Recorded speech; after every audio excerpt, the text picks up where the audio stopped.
550 sir. 550? Yeah. No, 550, Yung no, company man. motor. Man, it's so close. No, yung company. Man, I hear you say 50. 550. Man, 550 is so Yeah. much. 550. Yung gasoline. Man, 1,000 550 I go airport. No, yung company. Man, it's so close. 1 kilometer. Yeah. Man, I will give you 100. I hear 50.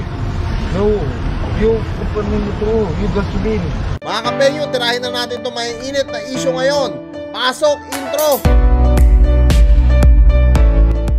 What's up sa inyo mga kapenyo, at today meron na naman tayo napakainit na balita. At dito mga kapenyo, hindi kayo makakapaniwala sa taong ito, no? Sobrang kahihiyan ang inabot natin mga Pilipino dahil dito sa hinayupak na to, no? Sa totoo lang, real talk mga kapenyo, hindi dapat natin ginaganyan ang mga taga-ibang bansa, no? Dahil isipin mo, vlogger pa yung tao, nakakahiya tayo dito sa hayop na to, no? Imbis na ang bansa natin ang nare-represent na isa sa pinakamagandang pasyalan ng mga turismo o ng mga turista, hindi magkakaroon sila ng takot dahil sa mga hinayupak na to. Mga kapenyo, yan talaga yung real talk, no? Sana mawala na o makalis na yung mga ganitong tao na talagang gumagawa pa ng mga ganito, no? Talagang parang ginawa niyan tanga yung foreigner dito, no? Siningilan niya ng 50,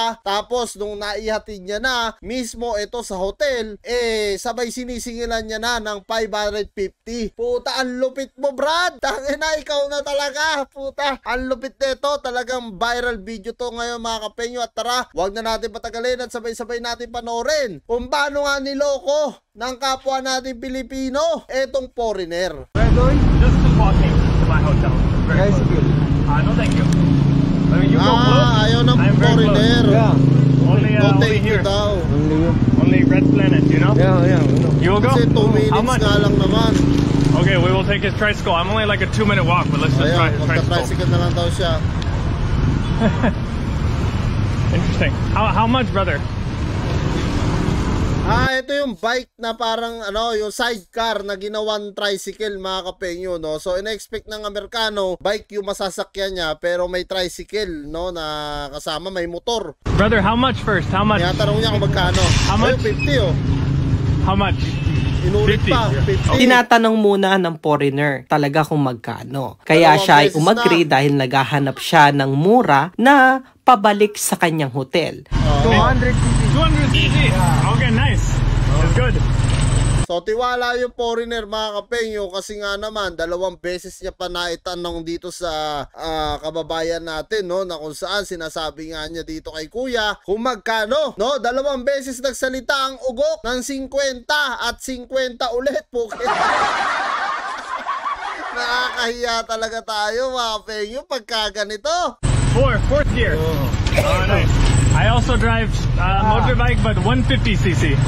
You? I drive 150cc, yeah. Not 200cc. Pinagmalaki pa niya, 200cc daw ha. Eagle. This what? Eagle. Eagle. Yeah. Eagle. You like eagle? You're free like eagle. Flying. Masayang masaya yung foreigner mga kapenyo, no? Hindi niya alam matataga siya rito. Bakit naman boss, no? Bakit dinala mo pa sa ibang lahi, no? Etong gawain sa Pilipinas. Grabe mga kapenyo, hindi na nahiya, may video pa oh. What's your name, brother? Eminem. Oh no, your hat. Is that your hat or clothes? Concern pa yung foreigner dito mga kapenyo ha. Sabi pa niya nalaglag yung gamit nito ni kuya. Drop the clothes. Masaya yung foreigner masaya siya. And that is your clothes? I'm close. Yeah. Okay. No problem. Wow, it's a nice bike. Yeah. How many years do you drive? Yeah, 20 years. 20 years. Yeah. And your age? Yeah. 20 years. You know, 27, 20 years. 27? Yeah. You drive 7 years old. Yeah. Wow. You. Halatan dito pala mga kapenyo, mahalata mo sinungaling na talagang hinayupak eh. Kababayan ko to, Pilipino. Kaso lang, kinakahiya ko na maging kababayan to ngayon hinayupak na to. 20 years na raw siya nagdadrive, no? Tapos 7 years pa lang, nagmamaneho na, 7 years old, puta. Pwede ba magmaneho yan na wala lisensya? Only in the Philippines, di ba? Oh, brother, you motor. 7. Yeah. 7 years old. Wow. 7 years old. 7 years old, I've been driving. Is this for hand? I think I hold my hand like this. Ngayon ay nakikita natin na isang foreigner na nag-e-enjoy, nakausap ang Enjoy isang siya, Pilipino sa Manila. At napakasaya niya dahil nakatagpo siya ng isang Pilipino na hindi niya iisipin na magagawa niya sa kanya ito. Good name. Lolokohin siya. You from Manila or a different place? Your home. Philippines, you. Manila. Yeah. You Manila. You. Okay, good. You. Vlog? Magazine? I make YouTube. Two. YouTube. Me? You baby 3. Sorry? 3 baby. 3 baby. Yeah. I'm 3 baby. Oh wow. Yeah. You're a strong man. Strong man. Very strong. Okay, here's good. Well, you know direction. Good. Grabe, oh, lapit lang. Lapit You know lang your talaga. streets. What is this one? Motor star. This one. This one. You cut. Park. Natatawa ako sa English nito ni Kuya. Okay. Alam mo, karamihan naman sa ating mga Pilipino, marurunong naman mag-English. Ito lang ata yung, hindi ko alam kung English ba salita na to o Hapon eh.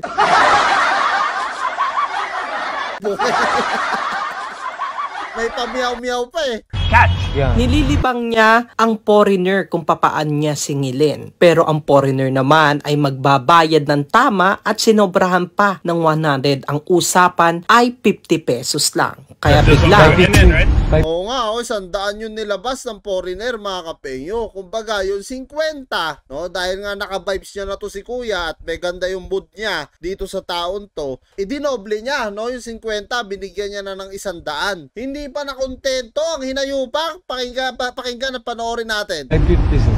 550. No, 550. Yung company motor. Man, it's so close.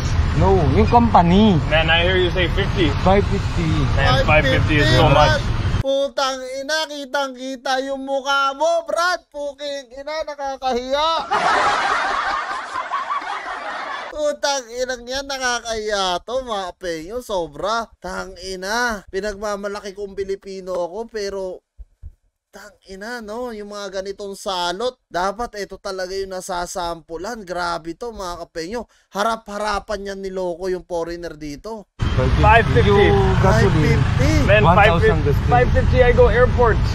1,000 distance, ang lapit-lapit lang, mga kapenyo. Paano naman naging 1,000 distance yun? Kitang-kitang manloloko, mga kapenyo. Nakakahiya, grabe. Grabe to. So you company. Man, it's so close. 1 kilometer. Oo, 1 Yeah. kilometer Man, I will give you lang, 100. I hear 50. No, you company motor. You Company gasoline. motor daw, yung gasoline. No, sir. Sinasabi niya yung kanyang motor sa kumpanya daw, no? Kumbaga parang sinasabi niya dito, malaki yung babayaran niya sa company, tapos maggagasolina pa siya. Niloloko niya yung foreigner dito. Harap-harapan, mga kapenyo. Ang kunat ng mukha mo, Brad. Putang ina, magtago-tago ka na. Sikat na sikat ka na ngayong hayop ka. 550, you're going to charge me. Yeah, you company motor. Company moto. And you're going to charge me 550. 550 for this. Yeah. $10 US. You are. You're going to charge me that much. But You know you're on camera, right? yeah. You want? Okay, man. Okay. I will give you 550. then. Foreigner na nahiya sa kanya. It's your Pala choice. mukha. Kunat na mukha You say nito. 50, man?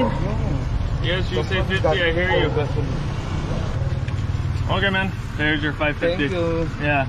You my Don't. friend, you. Next time, don't do this. No. This is not good, man. Oo, This is not good. talaga Next time you don't do. maganda. Thank you, sir. Panloloko. Okay. No, I'm not giving more. Man, sorry guys, that put me in a bad mood.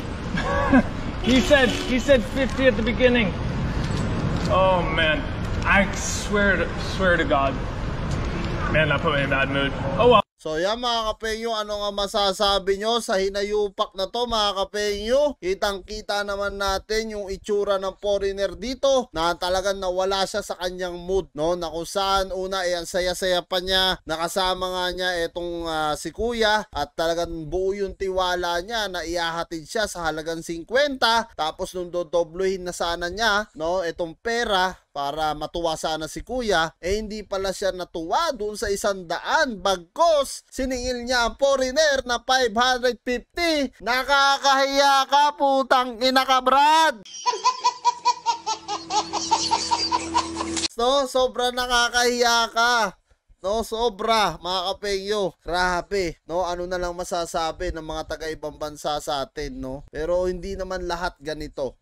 No, ito lang yung masasabi ko. Sana naging patas ka, Brad, no? Sana naging patas ka, hindi ka naghangad sa ganyang pera. Dahil hindi mo naisip, Brad, yung kapalit pa niyan, yung papalit sa iyo, may 3 anak ka, sinabi mo pa diyan, no? Tapos yun yung papakain mo galing sa panloloko mo. 'Di ba? Ang pangit. Mabuti pa tinanggap mo yung 100, baka hindi mo alam yung mga babalik sa iyo, no, na mas marami pang blessing ang mas pupunta at babalik sa iyo, hindi yung ganito. Nakakahiya ka, Brad, nakakahiya ka bilang isang Pilipino.